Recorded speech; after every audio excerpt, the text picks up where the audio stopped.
Hi everyone, welcome to Chemistry Junction. आज हम लोग स्टार्ट करने वाले हैं ओएमसी कंपाउंड। तो ओएमसी कंपाउंड के हमारे 2 या 3 लेक्चर आ चुके हैं। आज का जो लेक्चर है उसके अंदर हम ये टॉपिक कंप्लीट करने वाले हैं, carboranes, Zintl ions, shape of cluster and isolobal analogy. अब सबसे इम्पोर्टेंट बात ये है कि मैंने आपको लास्ट लेक्चर के अंदर ये बोला था कि जो शेप ऑफ क्लस्टर्स होती है या हम बोलते हैं ज्योमेट्री, है ना, तो वहाँ से नंबर ऑफ क्वेश्चन की जो वेटेज है वो काफ़ी सारी है। और तो यहाँ से भी क्वेश्चन आते हैं, सीएसआई या नेट और गेट के अंदर हर बार यहीं से क्वेश्चन पूछे जाते हैं और ये हम 1 बाय 1 हम इसको कवर करेंगे। ध्यान से समझना, लास्ट ईयर जो क्वेश्चन आया था वो आया था आइसोलोबल एनालॉगी में, एक क्वेश्चन पूछा गया था, गेट के अंदर भी पूछा गया था और नेट जेआरएफ के अंदर भी पूछा गया था, ठीक है ना। और कार्बोरेंस के अंदर तो आता ही आता है, बोरेंस की अगर कोई बोरेंस दे दिया तो उसकी स्ट्रक्चर पूछ लेता है, ठीक है ना। तो वहीं से स्टार्ट करते हैं। देखो हम लोग, अगर किसी ने वो लेक्चर, लास्ट वाले लेक्चर नहीं देखे हैं तो प्लीज़ वो जाके देखना, उसके बाद ये चीज़ समझ में आएगी, ठीक है। तो स्टार्ट करते हैं। देखो सबसे पहले हम लेके चलते हैं कार्बोरेंस को।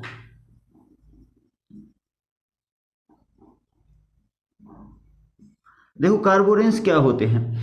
कार्बोरेंस का मतलब ये होता है जिसमें कार्बन एंड बोरेन यानी इसमें बोरेंस एटम होते हैं यानी बोरोन। अब इसमें हम लोगों ने देखा होगा जो मेन ब्लॉक एलिमेंट्स होते हैं ना, तो उसके अंदर बोरोन जो फैमिली आती है उसमें डिफरेंट प्रकार के बोरेंस, हाँ, ये बनाए जाते हैं, क्लस्टर बनाए जाते हैं। तो वही से हम यहाँ पे डिस्कस करने वाले हैं, उसकी शेप क्या होती है। जैसे कि हम बोलते हैं बीएससी के अंदर, आप लोगों ने पढ़ा होगा, बीएससी के अंदर भी आती है ये सब चीज़ें। तो वहाँ पे जो टॉपिक है वो वहाँ पे जो बताया गया है, इसकी जो स्ट्रक्चर एकासोहाइड्रल स्ट्रक्चर होती है या ऑक्टाहाइड्रल स्ट्रक्चर होती है या क्लोजो होती है, नीडो होती है, वो हम यहाँ पे आइडेंटिफाई करने वाले हैं, ठीक है। तो स्टार्ट करते हैं। देखो हम लोगों ने लास्ट क्लास के अंदर ये बोला था कि एक तो ये होता है n-1, एक होता है n+1, n+2, n+3 and n+4। ये हम लोगों ने देखा था कि क्लोजो क्या होता है, नीडो क्या होता है, हाइपो क्या होता है और क्लेडो क्या होता है, ठीक है ना। तो उसी के बेस पे हम बोरेंस को, हम ये जो कार्बोरेंस है उसको हम डिसाइड करते हैं। देखो कैसे, एक होता है Bn, इसका जो फॉर्मूला होता है ये होता है BnHn -2 यहाँ पे होता है BnHn और इसका होता है BnHn -2 और यहाँ पे होता है BnHn -4 और ये होता है BnHn -6 एंड BnHn -8, ठीक है ना। वैसे ही नाम इसके होते हैं। मैं एग्जांपल के द्वारा इसको समझा दूंगा कि ये कैसे आते हैं, इसको हम कैसे आइडेंटिफाई करते हैं, ठीक है ना। बस इसको ध्यान रखना आप कि +2 अगर चार्ज है, +2 अगर चार्ज है तो इसको बोला जाता है सुपर क्लोजो और ये होता है हाइपर क्लोजो और ये होता है क्लोजो और ये होता है नीडो और ये होता है अरेकनो, ठीक है ना। ये होता है हाइपो, उसके बाद आता है क्लेडो आता है, ठीक है ना। समझ रहे हैं ना मेरी बात को। अब इसके बेस पे हम स्ट्रक्चर को कैसे आइडेंटिफाई करते हैं, ठीक है ना। सपोज मेरे पास ये एग्जांपल आ गया, मेरे पास यहाँ पे मैंने एग्जांपल लिख दिया मैंने ये लिख दिया B4H6। अब इसकी शेप ऑफ क्लस्टर क्या, यानी इसकी जो कार्बोरेंस है ये दिया गया है, इसकी शेप क्या होगी, ठीक है ना। तो इसके बेस पे हम आइडेंटिफाई कैसे करते हैं, ध्यान से देखना। सबसे पहले आपको करना क्या है, जितने भी बोरोन एटम है उसके बराबर हमें हाइड्रोजन एटम को इंक्लूड करना है। सपोज करो यहाँ पे बोरोन कितने हैं, 4 हैं, तो हम इसको कैसे लिखेंगे, B4। हाइड्रोजन कितने हैं यहाँ पे, 6 है ना, तो बोरोन के बराबर लेके आने हैं हाइड्रोजन को, कितने लिखें, 4। अब कितने हाइड्रोजन और बच गए यहाँ पे, देखो 2 बच गए ना यहाँ पे, तो ये क्या हो गया, -2। तो इसको हम क्या लिखते हैं, देखो B4H4, यानी इसको आप छोड़ दो, -2 चार्ज किसका यार, ये क्लोजो। तो ये जो है हमारे पास कार्बोरेंस, ये होता है क्लोजो। समझ में आई बात कुछ। अब देखो सेकंड नंबर एग्जांपल देखिए, यहाँ पे सपोज करो मेरे पास ये आ गया BH2 B2H6। सपोज ये आ गया और आपसे ये पूछ लिया कि ये कौन से ये जो कार्बोरेंस दिया गया है इसकी स्ट्रक्चर क्या है, ये क्लोजो है या नीडो है या अरेक्नो है या हाइपो है या सुपर क्लोजो है। ठीक है, तो हम कैसे आइडेंटिफाई करते हैं, देखो इधर पहले अगर इसको हम ओपन करते हैं तो कितने बोरोन है, 2 है, 2 हाइड्रोजन एटम हैं, यहाँ पे देखो B2H6 है। टोटल बोरोन्स को ऐड करो आप, 2 2 4 B4। अब यहाँ पे देखो, अब आपको कुछ नहीं देखना है, केवल हाइड्रोजन यहाँ पे 4 लगाने हैं। अब जितने भी हाइड्रोजन एटम दिए गए हैं, जितने भी हाइड्रोजन, वो माइनस के अंदर चले जाएंगे। ठीक है ना, वो माइनस के अंदर कैसे जाते हैं, आपको पता है कि हाइड्रोजन एटम की कितना चार्ज होता है, -1 चार्ज होता है या +1 भी चार्ज होता है। लेकिन एक बात बताओ, हमारे पास एक्स्ट्रा इलेक्ट्रॉन है, हाइड्रोजन का मतलब इलेक्ट्रॉन, एक हाइड्रोजन मतलब एक इलेक्ट्रॉन। हमारे पास कितने हाइड्रोजन एक्स्ट्रा है, देखो 2 तो यहाँ पे रहे, 2 2 4 -4, 4 एक्स्ट्रा इलेक्ट्रॉन हैं। तो ये जो स्ट्रक्चर हो गई, ये जो कार्बोरेंस दिया गया है, इसकी स्ट्रक्चर किसके समान आ गई, नीडो, यानी इसे क्या बोला जाएगा, नीडो। समझ में आई कुछ बात। ठीक है, इस चीज़ को आप नोट डाउन करो। उसके बाद मैं कुछ एग्जाम्पल लिखता हूँ, उसके बाद हम सॉल्व करेंगे 1 बाय 1। ठीक है,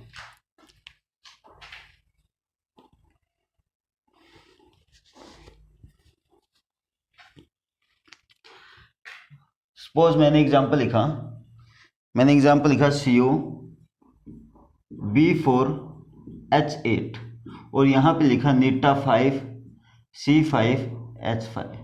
ठीक है ना।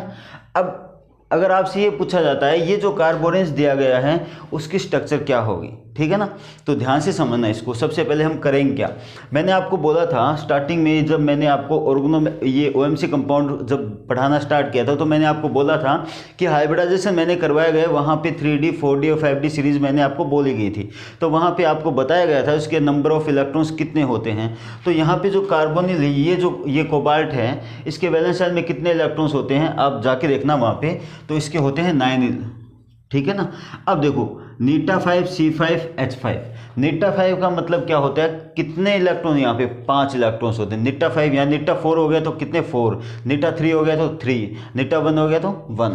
ठीक है ना, तो यहाँ पे कितने आ गए 5, और यहाँ पे क्या लिखा जाता है B4H8 लिखा गया। ठीक है ना। अब ध्यान से समझना इसको कैसे सोल्व करते हैं, कितने वगैरह 14। ठीक है, और यहाँ पे क्या लिखेंगे B4H8। अब 14 को क्या लिख सकते हैं, बताओ 14 को क्या लिख सकते हैं, ध्यान से देखना इधर, मैं यहाँ पे लिखने वाला हूँ। 18 अगर इलेक्ट्रॉन्स होते हैं तो इसको लिखा जाता है 8 इलेक्ट्रॉन।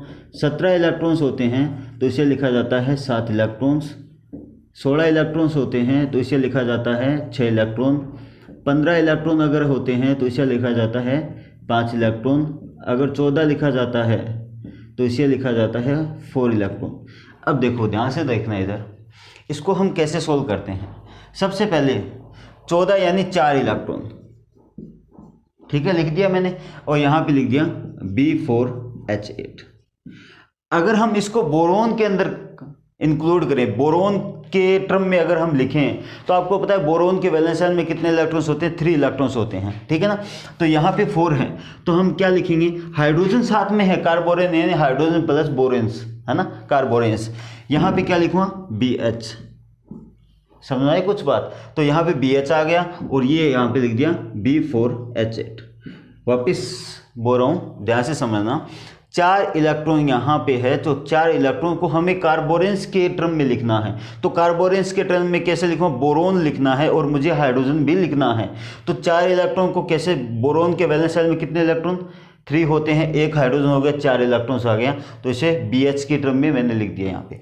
तो हम टोटल इसको कैसे लिखेंगे, देखो टोटल कितने आ गए B5H5। अब यहाँ पे 8 थे, 3 तो बच गए, ये रहे 4, तो -4 किसका चार्ज है यार, देखो नीडो। तो ये जो हमारे पास कार्बोरेंस दिया गया है ये किस टाइप का हो गया, नीडो हो गया। समझ में आई कुछ बात, ठीक है ना। और यहाँ से नंबर ऑफ क्वेश्चन बहुत ज़्यादा आते हैं। ठीक है, सपोज करो अगर आपके पास ऐसा दिया गया है, बाई चांस अगर ऐसा दिया गया हो, मैं ये बोल रहा हूँ, अगर ये जो टर्म्स है ये, चलो दूसरा एग्जांपल करवा दूंगा मैं, अगर इसको स्क्वायर दिया गया, बाई चांस अगर ये हो गया CO नीटा 5 C5H5, और आपसे ये ऐसे लिख दे स्क्वायर, ठीक है ना। यानी ये कितने एटम हो गए, 2 एटम्स हो गए। तो आपको पता है यहाँ पे क्या करना है, इसका 2 लगाना है और कुछ नहीं करना। तो कितने बोरॉन्स हो गए, 2 बोरेंस, 2 हाइड्रोजन एटम, ठीक है ना। वो मैं एग्जांपल करवा दूंगा, पहले आप इस चीज़ को नोट डाउन करो, उसके बाद हम आगे स्टार्ट करते हैं, ठीक है।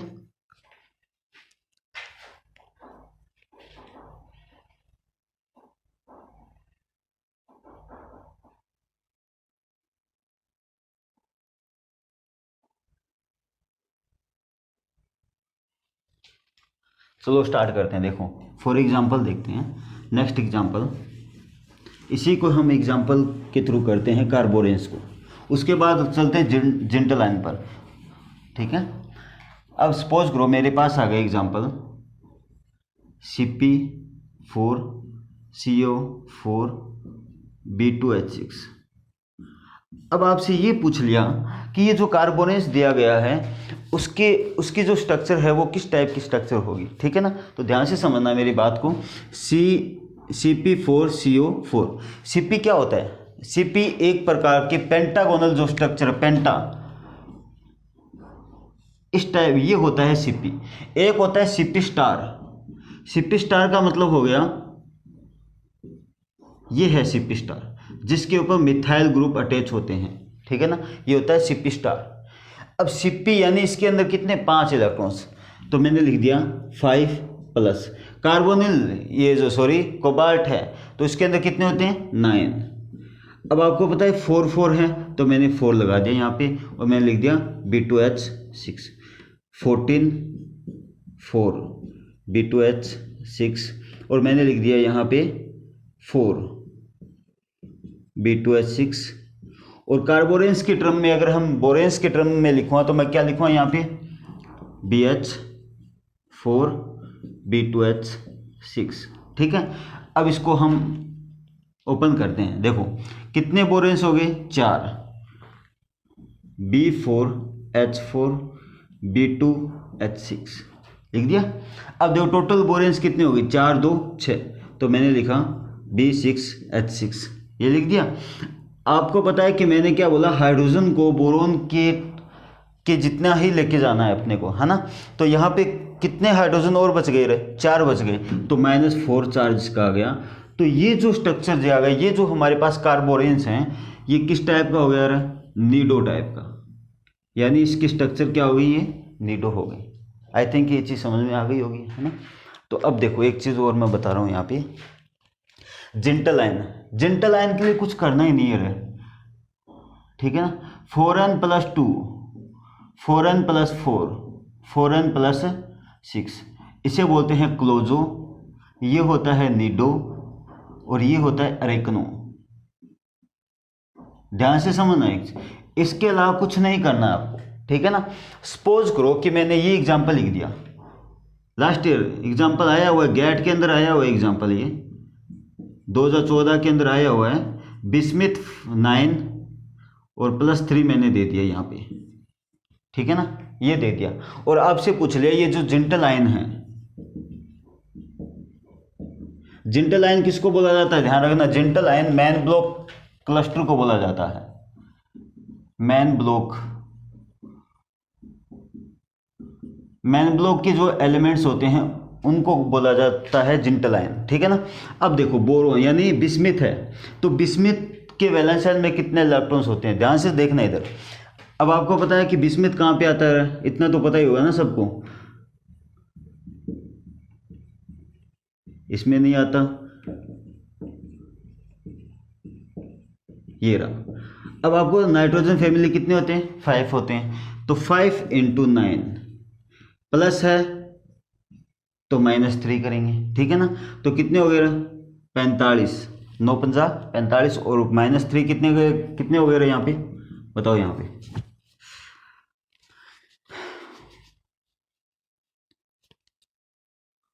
अगर हम -3 करेंगे तो कितने हो गए, 42 हो गए। अब 42 लेके जाना है, 42 कहाँ पे, देखो इन दोनों में, इन तीनों के अंदर 42। अब n की वैल्यू यहाँ पे कितनी है, n की वैल्यू हो गई यहाँ पे 9 है, ध्यान रखना n की वैल्यू 9 है यहाँ पे। यहाँ पे जो n है वो जिंटल आयन के जो नंबर ऑफ जो एटम्स होते हैं उसके इसके उसके बराबर होते हैं। तो ध्यान रखना, अगर हम यहाँ पे देखें तो 4n × 9 तो कितने हो गए रहे, 9 चौक 36। अब इसके अंदर कितने ऐड करें कि 42 तक का आ जाएगा, देखो +6, अगर हम +6 ऐड करेंगे तो कितने आ गए रहे, 42 आ गए ना यहाँ पे, है ना, 36 और 6 42, हाँ ठीक है 42। तो हमारे पास कौन सा फॉर्मूला ऐड हो गया, ये 4n + 6 का। तो ये 4n + 6 का फॉर्मूला ऐड हो गया। तो हमारे पास ये जो जिंटल आयन है वो क्या है, अरेकनो है। इसके अंदर ध्यान रखना रहा, सुपर क्लोजो, हाइपर क्लोजो और ये हाइपो वगैरह नहीं होते हैं, ये 3 ही होते हैं, क्लोजो, नीडो और अरेकनो। जिंटल आयन के अंदर ये 3 इंक्लूड होते हैं और मेन ब्लॉक के एलिमेंट्स पूछे जाते हैं। गेट 2014 के अंदर क्वेश्चन आया हुआ था और आई थिंक एक क्वेश्चन और आया हुआ था, सिलिकॉन का भी आया हुआ था, +5 ऐसा कुछ भी था, ठीक है ना। तो आप निकाल के देखना जिंटल आयन के कि यहाँ पे हम उसकी स्ट्रक्चर को कैसे आइडेंटिफाई करते हैं जिंटल आयन के अंदर, और कार्बोनेंस के अंदर मैंने आपको बता दिया, ठीक है। तो ध्यान रखना 4n + 6 होता है, तो ये क्या हो गया, अरेकनो। अब चलते हैं शेप ऑफ क्लस्टर को। अब देखो ध्यान से देखना इसको, शेप ऑफ क्लस्टर।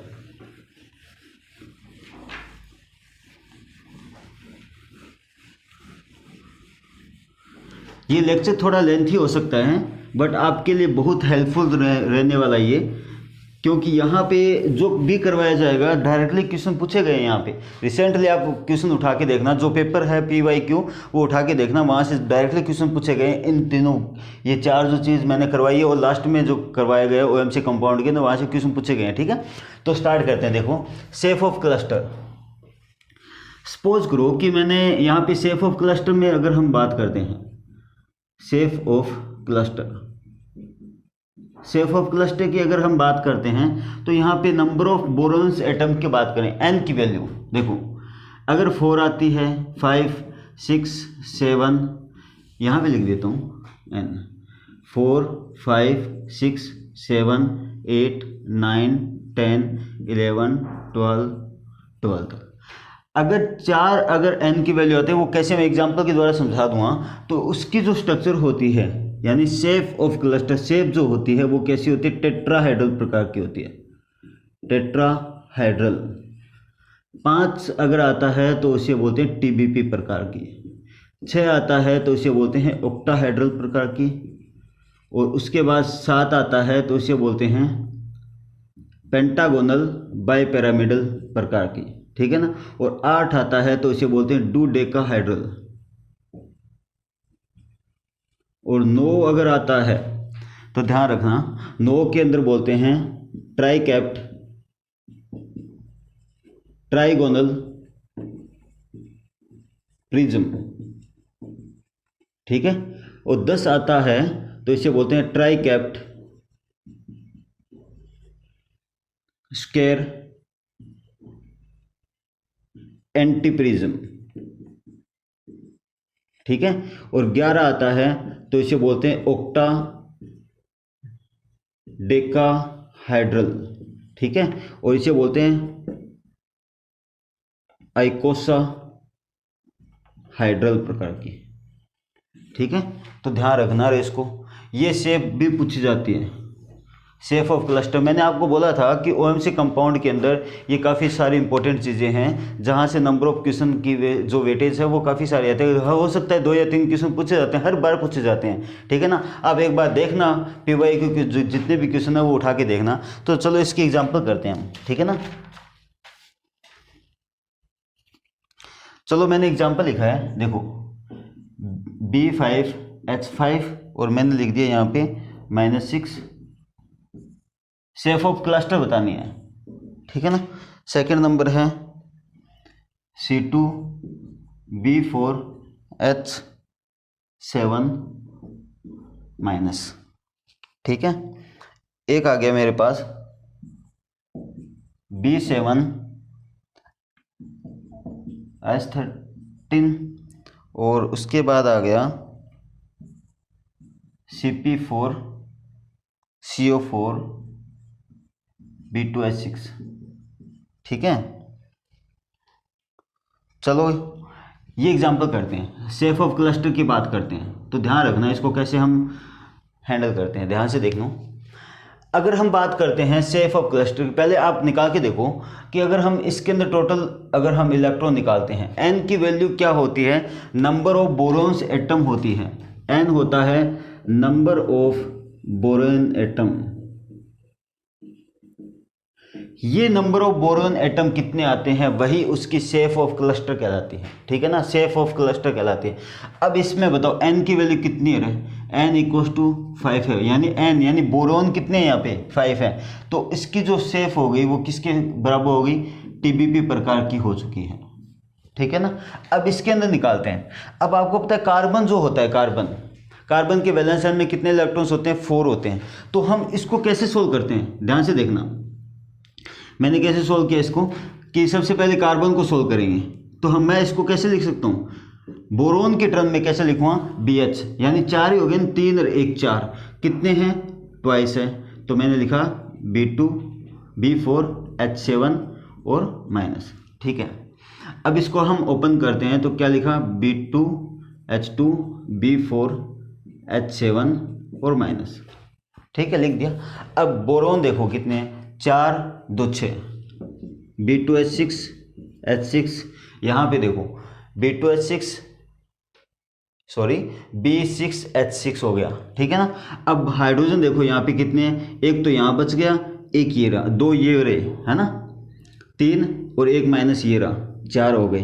तो यहाँ पे चार्ज का तो हमें कोई मतलब ही नहीं है, बस ये देखना है कि बोरोन एटम कितने आ रहे हैं। यहाँ पे 6 आ गए ना, n की वैल्यू कितनी आ गई, 6।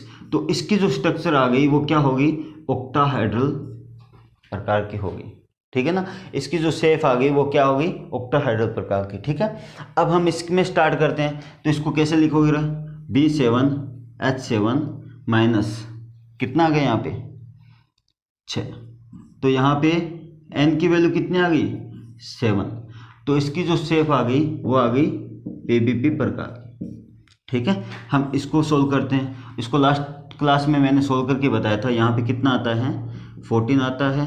लास्ट क्लास में इसी में जो हम कर रहे थे ना, जिंटलाइन और कार्बोरेंस कर रहे थे, वहाँ पे मैंने सोल्व करवाया था 14 यानी 4 को हम क्या लिखेंगे, BH, और BH यहाँ पे कितने हैं, 4 हैं, B2H6। तो यहाँ पे कितने आ गए, 4 4 2 6, B6H6 4 यहाँ पे -4। तो यहाँ पे n की वैल्यू कितनी आ गई, 6। ये ऑक्टाहेड्रल टाइप की होगी, ठीक है ना। तो आई थिंक यहाँ तक आपको समझ में आया होगा कि मैंने क्या कुछ बोला है, क्या कुछ बताया है, ठीक है। एक बार नोट डाउन करो, उसके बाद हम स्टार्ट करते हैं।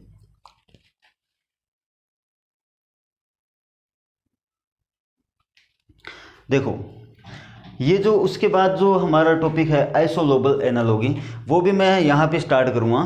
तो आई थिंक इतना जो मैंने आपको बताया गया है, ये जो बताया है मैंने, ये आई थिंक आपको समझ में आया होगा। ये आइसोलोबल एनालॉगी में NMR स्टेप जो NMR करवाऊंगा OMC कंपाउंड के अंदर H1 NMR और कार्बन 13 NMR, वहाँ पे मैं आपको करवा दूंगा, क्योंकि इसके अंदर हम कोऑर्डिनेशन नंबर वगैरह भी देखते हैं, ठीक है ना। और लास्ट ईयर के अंदर इसके अंदर क्वेश्चन पूछे गए थे। तो आई थिंक ये लेक्चर आपके लिए काफ़ी हेल्पफुल रहा होगा, है ना। तो प्लीज़ वीडियो को ज़्यादा से ज़्यादा जितना हो सके शेयर करना, सब्सक्राइब करना और अपने फ्रेंड्स के साथ भी इसको शेयर करना, ठीक है। Thank you.